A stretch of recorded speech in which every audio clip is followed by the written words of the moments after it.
We never hold cash just for the sake of having it. We don't believe in maintaining a specific cash position percentage, and frankly, we find the asset allocation strategies touted by Wall Street, like the 60% stocks and 40% bonds formula, to be complete nonsense.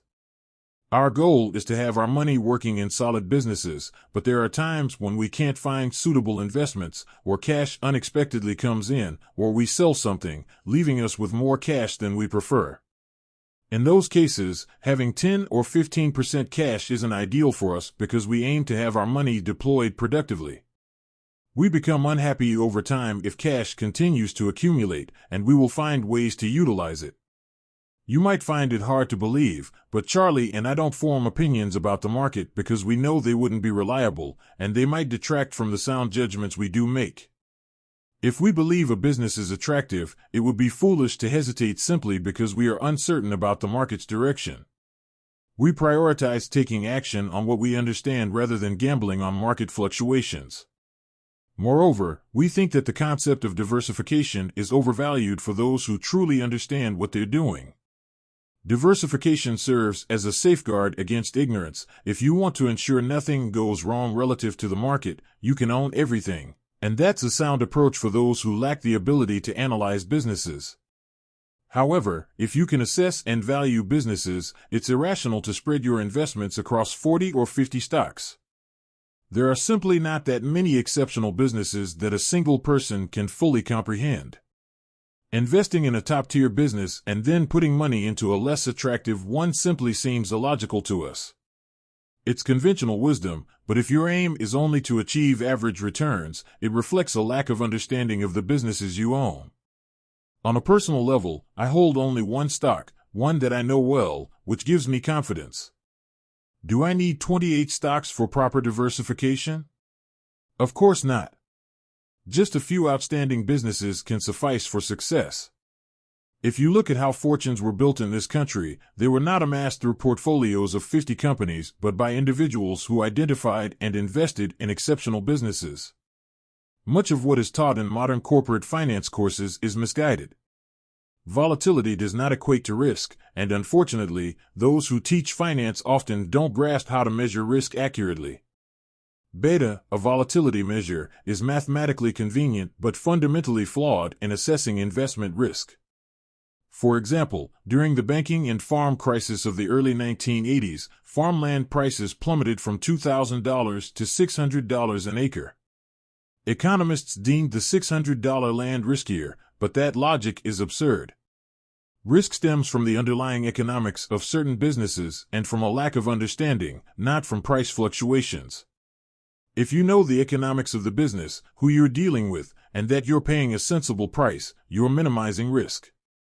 I can't recall ever incurring a permanent loss on marketable securities at Berkshire, with the exception of a significant error in buying Dexter's shoe, which stemmed from a fundamental misunderstanding of the business itself, not volatility.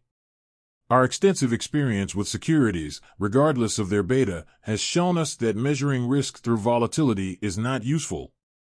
We believe that much of what's taught in corporate finance and investment management is at least 50% nonsense. One reason we've done well is that we recognized early on that intelligent people often make foolish decisions, and we've aimed to understand why. It's more about temperament than intellect. You don't need a high IQ to succeed in investing. You must possess enough intelligence to navigate life, but not so much that it clouds your judgment. What you truly need is a stable temperament, one that doesn't thrive on the crowd's approval or disapproval.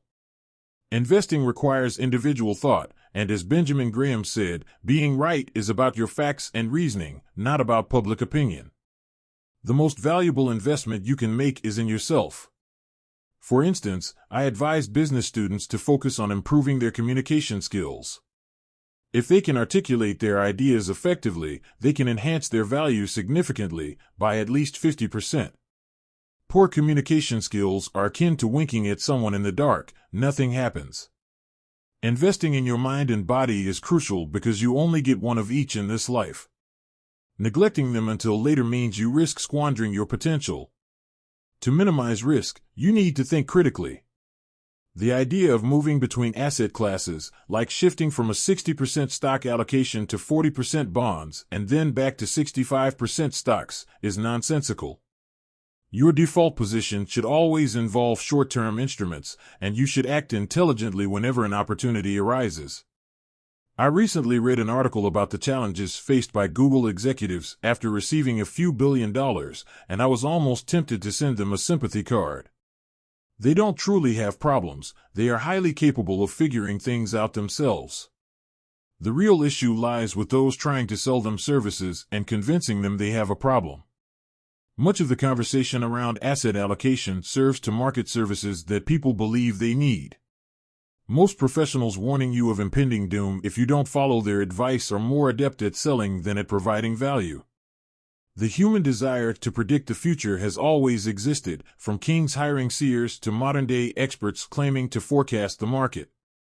There is an economic incentive for these forecasters to sell their services repeatedly, and the statistics show that mutual funds often underperform the market.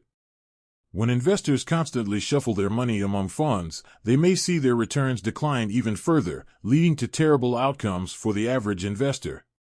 Many of these advisors are reputable in their communities, yet it's disheartening to see them profit at the expense of those they're supposed to serve. Gambling is a huge part of human nature, and the ease with which people can now gamble reflects this tendency. Legalized gambling has proliferated as states recognize its revenue potential. I remember buying a slot machine for my kids decades ago. They found it and drained their allowance by the end of the day.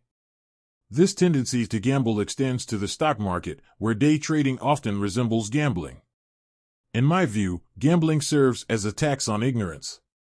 If people choose to bet against the odds, it's their prerogative, but it's troubling when governments profit from exploiting their citizens' weaknesses rather than serving them. When it comes to investments, growth and value are indistinguishable. We believe that growth is part of the value equation, and the idea of separating growth and value stocks into distinct categories is misleading. Growth enhances value only when it means that investing capital today leads to significantly higher future cash flows. Ultimately, we seek to deploy capital wisely to generate returns. Whether you label it growth or value, the core principle remains the same. We want to invest cash now to receive more cash later. It's frustrating to hear someone suggest switching from growth to value stocks as if those categories are fundamentally different. The reality is that identifying exceptional businesses is paramount. These are the companies that will thrive over decades.